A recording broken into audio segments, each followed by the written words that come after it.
In this video, I'd like to introduce you to some of the different types of multiple choice questions you're going to see on the AP government exam, as well as on my mid-unit quizzes and my unit tests throughout the year. I'm going to show you 4 different types. That doesn't mean you won't see questions that might look a little different from these, but these are the 4 basic types, and I'll try to give you some tips on how to go about answering some of these. So the very first question we're looking at, I would categorize as a very straightforward question. This is about as basic a multiple choice question as you can get. It is more or less fact recall. It's seeing if you know something. If you do, you're probably going to get it right. If you don't, well, I guess you got a 25% chance of guessing right. This particular question is about the court's decision in one of the must-know court cases. That doesn't mean they're all going to be about court cases. This type of straightforward question could be about basic vocabulary or basic concepts in government. The question asks, the case US v. Lopez struck down the Gun-Free School Zones Act because. So this question wants to see if you know why the Supreme Court struck down the federal law, the Gun-Free School Zones Act in US v. Lopez. As always, we want to use process of elimination. At this point in time, I would think you'd get to this best answer rather quickly. Maybe by the end of the year, when you're introduced to many more cases and you're more familiar with different parts of the Constitution, this could actually be a little trickier. But right now, I would think if we've studied this case by this point in the year, I would think that you would recognize that the Supreme Court struck down the Gun-Free School Zones Act because Congress had exceeded its authority in the use of the Commerce Clause. If at the very least you remember that the Lopez decision involved the Commerce Clause, that alone should lead you to this best answer of B. But again, that's a straightforward question. It's more or less fact recall. With this type of question, you want to use process of elimination, work your way to that best answer. But these types of questions you're going to get by knowing your stuff. The next type of question that I'm going to show you is pretty common on the AP exam. It's where they pair things together and they want to see if you really can recognize or know a good deal of information. So in this particular question, they're pairing powers or provisions in the Articles of Confederation with powers or provisions found in the Constitution. And really what this question is trying to see is if you recognize some of the key differences between the Articles and the Constitution. Only one of these pairings is going to be correct completely. So what it says about the Articles and what it says about the Constitution is correct. In all the other ones, either they're both going to be wrong or one of the two is going to be wrong. So with any type of question, we always want to start by maybe doing a quick mental review. If you're studying with a question like this, you certainly would want to review what are the key powers and provisions of the Articles. Let me see what I can remember. What are some of the key differences, changes that were made in the Constitution? Let's see what I can remember. You want to kind of refresh your memory, because once you start getting into all these answer choices, you might start to get confused. At the very least, think of the basics. The Articles, under the Articles, the states were very powerful. The federal government or central government, Congress, was very weak. Under the Constitution, that was more reversed. The federal government became more powerful. So you might want to start there. Now, once again, process of elimination, you want to look at each of these and look for something that you know to be wrong. So, you'll see that you may not be confident in everything. There's kind of like 8 things here that you need to know. You may not have to know all 8 to get this question right, as long as you can recognize that something is maybe wrong in part A or in choice A, then we can eliminate it. So choice A says, under the Articles, there was the protection of individual liberties. Okay, was there? I'm not sure.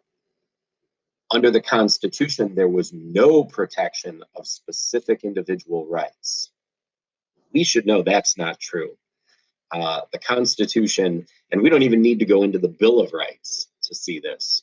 Under the Constitution, individual rights were protected. Things like ex post facto laws and bills of attainder were prohibited. That protected specific individual rights. So A is wrong. The US Constitution, no protection of specific individual rights? No, of course it does. So A is wrong for that reason alone. And look, we don't have to know if there was a protection of individual liberties under the Articles of Confederation. We can still eliminate A because of what we know about the Constitution.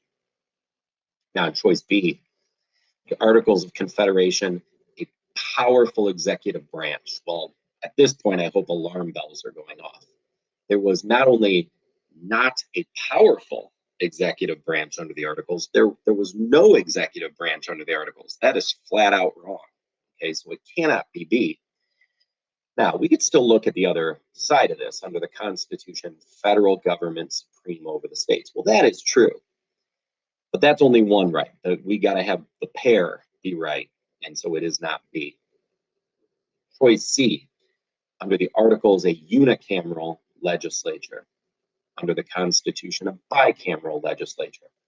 Well, again, I hope you recognize that both of those are correct. Okay, definitely, the US Constitution created a bicameral legislature. It's called the House and the Senate. Together, they make up Congress. We should know that for a fact.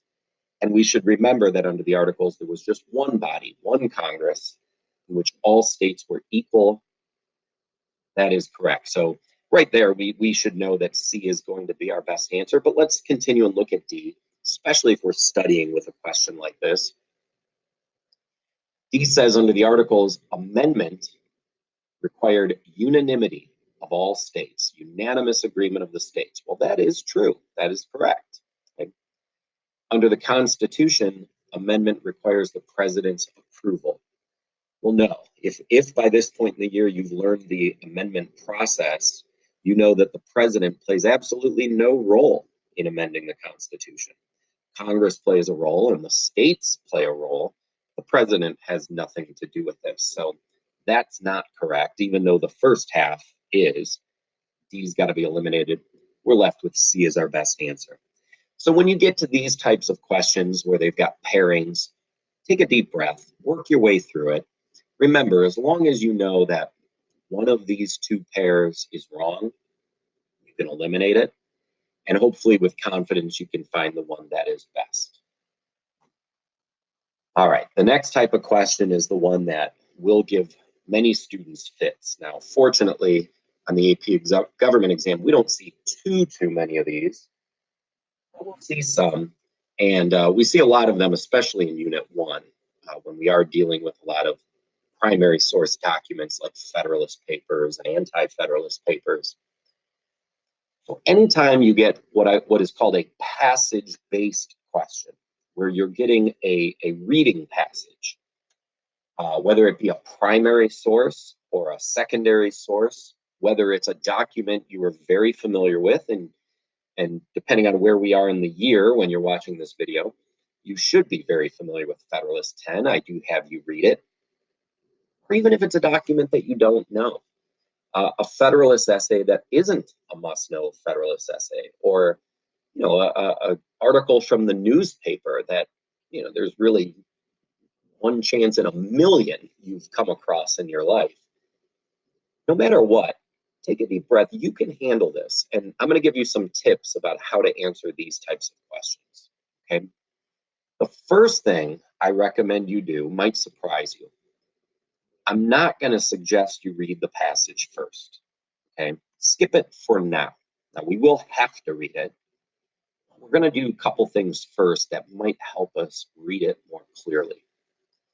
First thing I recommend you do is look for the source information. Okay? Look at what the document is and who the author is. Now, fortunately, this is a document you should be familiar with. You should know Federalist 10 and you should know James Madison. But even if not, think about who this person or what this document might represent. Okay, maybe it was written by an anti-federalist, and that alone tells you something. Okay, but what I would recommend you do now is think, what do I know about this author? What do I know about this source? Do a quick mental review of who Madison was. Okay, we know he was a Federalist. He was a champion of the Constitution. He was, we give him a lot of credit for creating the Constitution, coming to the convention with his Virginia plan, and then, of course, writing several of the Federalist essays in defense of the Constitution. We should also know a little bit about Federalist 10. We should be able to review in our minds what his main arguments were in Federalist 10. Remember, he is talking about the issue of factions. He says factions, although they can be problematic in a free society because we form groups where we disagree and we fight over policy matters, he said, nonetheless, they're natural. They're going to occur. And to try to get rid of them would be very hard to do and really not worth doing. We'd have to abolish a lot of our freedom, our liberty, to get rid of factions. We have to suppress people's free speech and freedom to think. He says what we got to do is control factions, control their effects. And his main idea is that the best way to control the effects of faction is to grow the republic, to have a large republic. In other words, instead of remaining 13 small republics, 13 separate and independent states, we need to unite into one large republic, the United States of America, under one federal government. And he said by doing that, we're actually going to have many more factions. We're going to have more people who think differently and disagree. That's okay. He says that having more factions will prevent any one of them from becoming dominant and oppressing the rest. Okay? So by starting there, now that may or may not be the answer to this question, by reminding us ourselves who Madison is, what he believes, what he's saying in Federalist 10. Now, as we read the document, we might have a better understanding of it. Now, there's one other thing I would do before actually reading the document.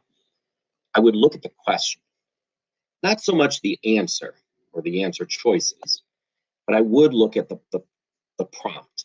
Okay, the prompt says, which of the following statements best reflects Madison's beliefs about political representation as expressed in the passage? So what I'm going to be ultimately doing is finding one of these four statements down below that best reflects what Madison thinks. Okay, well, I've already reviewed what Madison thinks. But notice here what Madison believes about political representation, the way that people are represented in government. Okay? So this one may not be about that idea of a larger republic. It may be more focused on one of the, I hate to say minor issues in Federalist 10, but one of those things that maybe we looked at in the essay but didn't focus on. Okay, so what does Madison think about political representation, the way people should be represented in government? Now, if you really are astute and you really know Federalist 10, might even say, well, I know what he said about representation. He weighed the two different ways people could be represented, and he clearly came out in favor of one over the other. And we'll see that in this passage. So at this point, I think we can now go ahead and look at the passage, and we're going to want to read fairly quickly. I mean, this is a fairly lengthy passage, and we don't have a ton of time for a question like this. So we're going to want to try to read quickly, but also see what is the main point he's trying to make. Now, as you read, you'll also discover that there's a lot of big words sometimes in these passages, and I can't say it enough. Vocabulary is so key. This is another reason why you want to study with multiple choice, because if you're encountering a question like this while studying, you can look up words or you can ask, okay? But we don't want to get bogged down. We don't want to obsess about one word. We want to get a feel for the main idea. So let's read and see what Madison says. He says, a pure democracy. Okay, so we've talked about that term, a pure democracy, where people directly choose the policies that they want. He says that can admit of no cure for the mischiefs of faction. That's not going to fix the problems of faction. Such democracies have ever been spectacles of turbulence and contention. Doesn't sound like he likes pure democracy. They have ever been found incompatible with personal security or the rights of property, and have in general been as short in their lives as they have been violent in their deaths. Now, even if you can't grasp everything that he's saying, you should take away from that first sentence, Madison's not a fan of pure democracy, the people choosing policies for themselves. Next line, he says, the two great points of difference between a democracy, which he just beat up, and a republic. Oh yeah, a republic. Indirect democracy, where people choose representatives to make policy on their behalf. That's right, Madison did prefer a republic to a democracy. Okay, now this document should be making some sense. And he's talking about two great points of difference between the two. He says, well, first, the delegation of the government in the latter. Okay, so be familiar with the expressions former and latter. The former, when you're talking about two things, the former is the one that was mentioned first, further away, it was earliest. And the latter, the word latter, I was thinking later, that was the one that was mentioned later. So if he's talking about in the latter, he's talking about of these two things, democracy and a republic, the one that he mentioned later, a republic. So he says, first, the delegation of the government in the latter, in a republic, to a small number of citizens elected by the rest. Yeah, that's a republic. A small number of citizens are elected to represent the rest. Secondly, another difference is the greater number of citizens and greater sphere of country over which the latter, a republic, may be extended. Well, there's that main idea from Federalist 10. He was a believer in a greater sphere of the country, a larger republic. Only a republic will work in a large country, not a democracy. Then he goes on to say, it may well happen that the public voice, the people's voice, pronounced by the representatives of the people. So what the people want will be pronounced by their representatives, and it will be more consonant to the public good. It will be better for the public than if pronounced by the people themselves. So having representatives speak what the public wants, make policy on behalf of the public, that will give us more good, more public good, than if it's pronounced by the people themselves, if the people are making their own policies.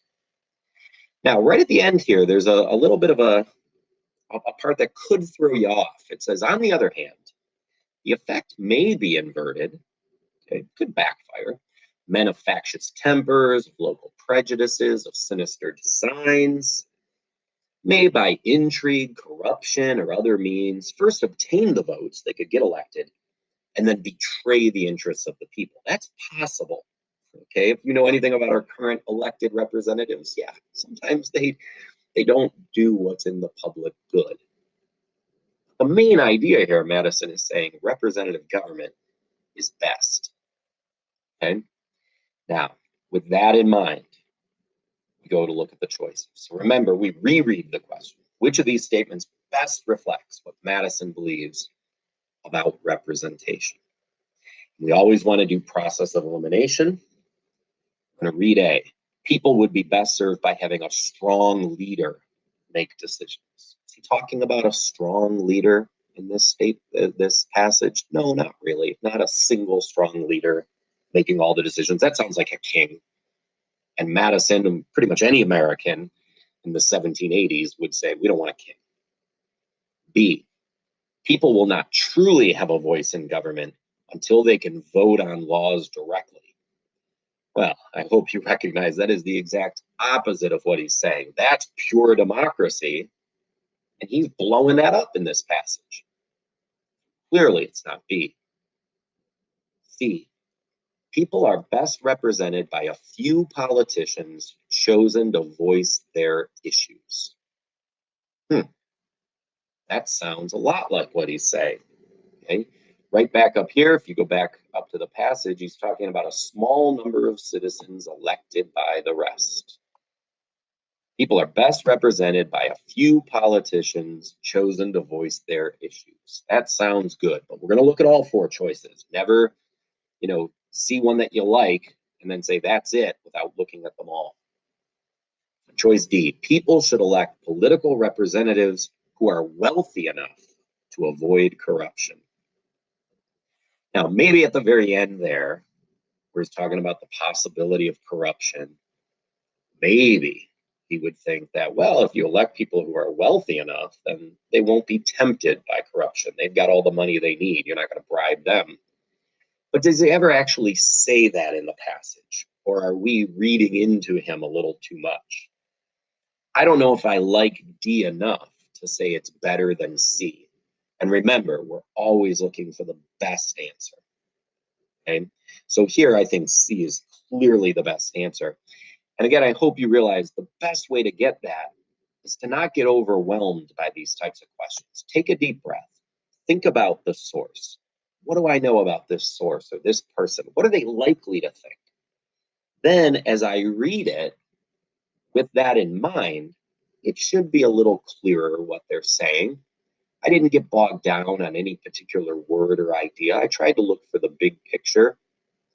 Once I had that in mind, looking at the answer choices became very easy.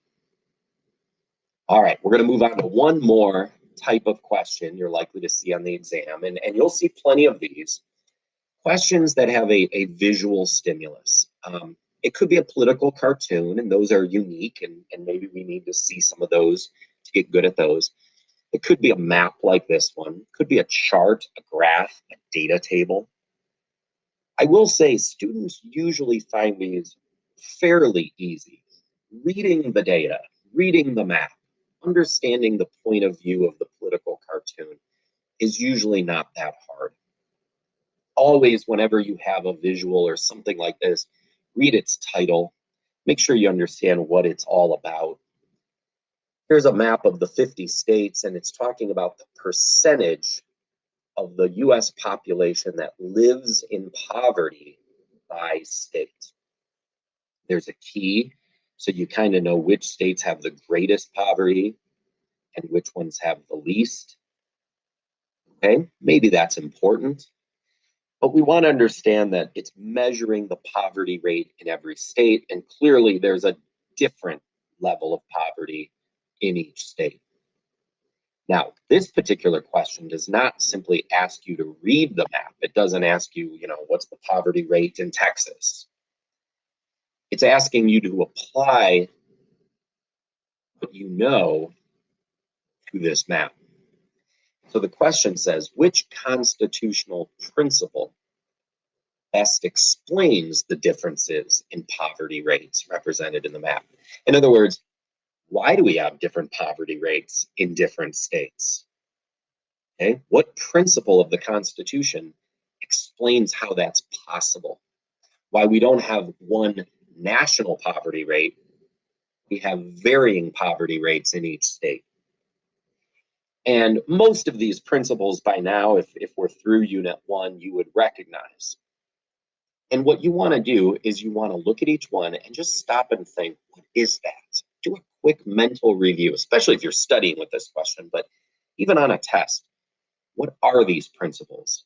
And then do I see how they would help explain the different poverty rates? So Checks and balances. What are checks and balances? Well, that's the way each branch of government can check the power of the others, how Congress can check the power of the president can check the power of the courts.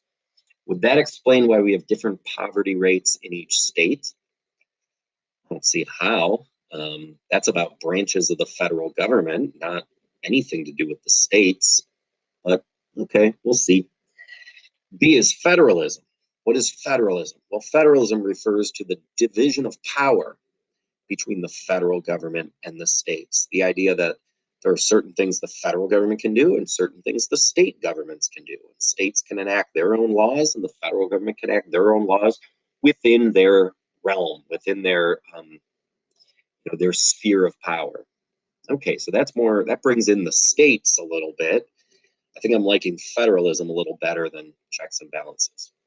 Now, if you're watching this video early in the year, you might not be familiar with the Equal Protection Clause of the 14th Amendment. If we're not familiar with something, it may not be the right answer. It may be. For right now, I'm going to tell you that it's not C, okay? And then finally, we get to D. D, we should know, enumerated powers. Powers that are specifically given to the federal government, to Congress, in the Constitution. They're delegated to the federal government. They're enumerated. They're clearly listed in the Constitution. Would that explain why each state has a different poverty level? Well, once again, like checks and balances, I would say, well, that really is just about the federal government, the powers of the federal government, and more specifically, the powers of Congress. Why would that have anything to do with the different levels of poverty in the states? And so I'm left with B as my best answer. And it is the best answer. Because federalism means that every state's going to have its own powers and make its own laws. And there might be laws in, say, Minnesota up here that keep people from falling into poverty. And there may be laws in New Mexico that don't do as good a job of keeping people out of poverty. Okay, and that would explain why there's differences here. Okay, so with a visual stimulus question, chart, graph, data table, map, political cartoon, take the time to understand what it's measuring. Really make sure you understand the visual first. Don't get bogged down in the data. Notice we didn't have to know the poverty rate in Nebraska to answer this question, but understand what that visual is all about, why they're giving it to you. And then often you'll have to apply some knowledge to it to get the best answer, right? So this was an introduction to the different types of multiple choice questions you're going to see on the exam. As always, the best way to get good at this is to study with multiple choice. So keep doing that.